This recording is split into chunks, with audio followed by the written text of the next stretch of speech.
అల్పపీడనం కారణంగా తిరుపతి, తిరుమలలో భారీ వర్షాలు కురుస్తున్నాయి. అయితే తిరుమల శ్రీవారి ఆలయం ఎదుట పెద్ద ఎత్తున వర్షపు నీరు వచ్చి చేరింది. ఆలయ సన్నిధిలో నిలిచి ఉన్న నీటిని మోటార్స్ ద్వారా బయటకు పంపిస్తున్నారు. మరోవైపు స్వామివారి దర్శనం చేసుకుని తిరిగి వెళ్తున్న భక్తులు తడిసి ముద్దవుతున్నారు.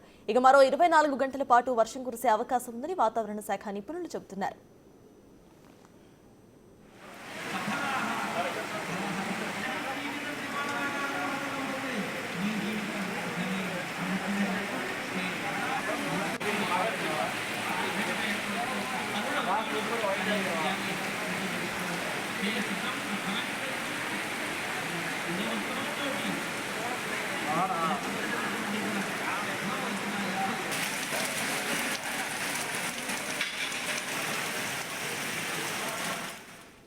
తిరుపతి, తిరుమలలో వర్షంపై పూర్తి డీటెయిల్స్ ను మా ప్రతినిధి దామోదర్ అందిస్తారు.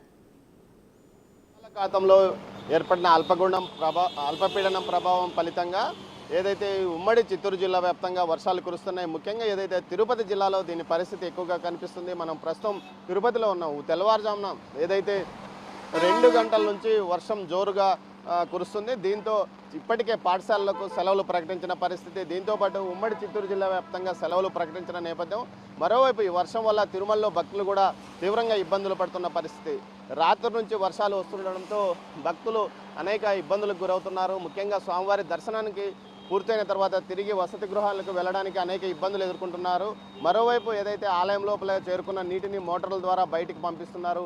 ఆలయం ముందు పూర్తిగా ఏదైతే నీరు చేరుకున్న పరిస్థితి. మరోవైపు ఏదైతే ఘాట్ రోడ్లో వెళ్తున్న భక్తులకు కూడా ఇప్పుడు టీటీడీ అనేక హెచ్చరికలు జారీ చేస్తున్న పరిస్థితి. ముఖ్యంగా మొదటి ఘాట్ రోడ్లో కొండ చర్యలు విరిగిపడే అవకాశం ఉన్నందువల్ల పూర్తి స్థాయిలో జాగ్రత్తగా రావాలంటూ కూడా హెచ్చరికలు జారీ చేసిన పరిస్థితి.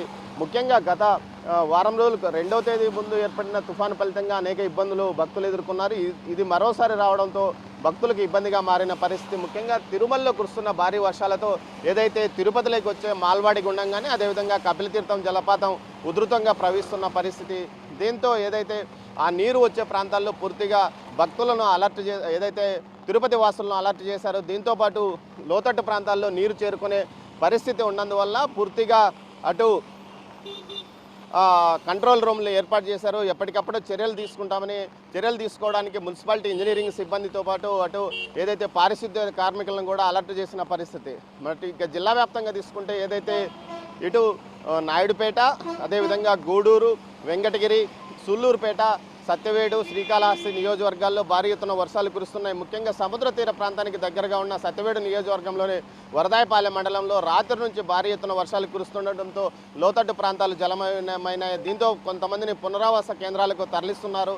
అయితే గతంలో వచ్చిన వర్షం కంటే ఈసారి తక్కువగా వస్తుంది వర్షమని భావించినప్పటికీ ఎడతెరిపి లేకుండా వర్షం కురుస్తుండడంతో భక్తులు ఇబ్బంది పడుతున్న పరిస్థితి కనిపిస్తుంది. మొత్తం మీద తెల్లవారుజాము నుంచి భారీగా వర్షం కురుస్తుండడంతో భక్తులు తీవ్రంగా తిరుమలకు వచ్చే భక్తులు ఇబ్బందులు ఎదుర్కొంటున్నారు. మరోవైపు పంటలపై రైతులు ఇబ్బంది ఏదైతే ఇప్పటికే గతంలో నారుమల్లు పూర్తిగా మునిగిపోవడంతో ఇబ్బంది పడ్డ రైతులు ఈసారి నాట్లు వేసిన తర్వాత వర్షాలు వస్తుండడంతో ఇబ్బంది పడుతున్నారు. మరోవైపు వేరుశనగ పంట జిల్లా వ్యాప్తంగా గత వర్షాలకు సుమారు 500 ఎకరాలు పైగా తడిసిపోగా ఈసారి మరింతగా తడిసిపోయే అవకాశం ఉంది. ఇంకోటి దుక్కి దున్ని ఏదైతే సాగుకు సిద్ధంగా ఉన్న రైతులు మరోసారి వర్షం వల్ల మరోసారి దుక్కి దున్నాల్సి వస్తుంది. దీంతో పంట పరిమితి కూడా మరో 15 రోజులు పెరిగే అవకాశం ఉందని కూడా భయపడుతున్నారు. మొత్తం మీద ఏదైతే అల్పపీడనం వల్ల కురుస్తున్న భారీ వర్షాలతో ఉమ్మడి చిత్తూరు జిల్లా అతలాకుతలం అవుతున్న పరిస్థితి. రాయలసీమ వ్యాప్తంగా ఏదైతే అన్నమయ్య జిల్లాతో పాటు అటు సత్యసాయి జిల్లాలో కూడా చెదురుమదురుగా వర్షాలు పడుతున్నాయి. భారీ వర్షాలు ఈరోజు అర్ధరాత్రికి కురిసే అవకాశం ఉందని చెప్తున్నారు. మొత్తం మీద అయితే వర్షాలు తీవ్రంగా కానప్పటికీ ఈ వర్షాల వల్ల అనేక మంది ఇబ్బందులు ఎదుర్కొంటున్న పరిస్థితి కనిపిస్తుంది. ఈ వర్షం జోరు మరింతగా పెరిగే అవకాశం ఉంది. 24 గంటల పాటు వర్షాలు కురిసే అవకాశం ఉందని తెలుస్తుంది. మరోవైపు ఏదైతే తమిళనాడులో చెన్నైతో పాటు ఏదైతే